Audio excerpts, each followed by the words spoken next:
Hello, আসসালামু আলাইকুম। আমি এখন আছি চায়নার গুয়াংজু শহর।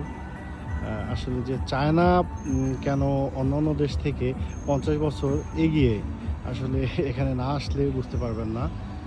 এখানে দেখছেন যে এদের মলগুলো। আর এখন আমি আছি চায়নার গুয়াংজু শহর থেকে মোটামুটি ১০-১২ কিলোমিটার দূরে রিভার পয়েন্টে। এই দেখছেন আমার সাথে আছে ওমর ভাই। ওমর ভাই, কেমন ফিল হচ্ছে? খুব ভালো, খুব ভালো।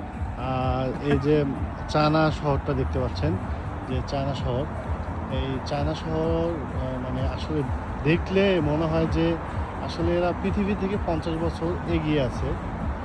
যেটা দেখতে পাচ্ছেন আমরা মানে ফুটপাত দিয়ে মানুষ হাঁটে সেটা দেখাচ্ছি। একদম ক্লিন, দেখতে পাচ্ছেন এই যে একদম ক্লিন, একটা ময়লাও নাই। ঠিক আছে। আর এদের যে দেখছেন ডিসপ্লে, কীরকম একটা ডিসপ্লে, ঠিক আছে, উপরে যে ডিসপ্লেটা করছে এটা সম্পূর্ণ ছাদ, সেখানে ডিসপ্লে করছে এইভাবে। আসলে আমরা যদি আমাদের দেশ থেকে ভাবতে যাই, আসলে আমরা কতটা পিছিয়ে আছি এটা আমরা নিজেরাই বুঝতে পারবো, দেখলেই বুঝতে পারবো। সো থ্যাংক ইউ, দেখা হবে আবার।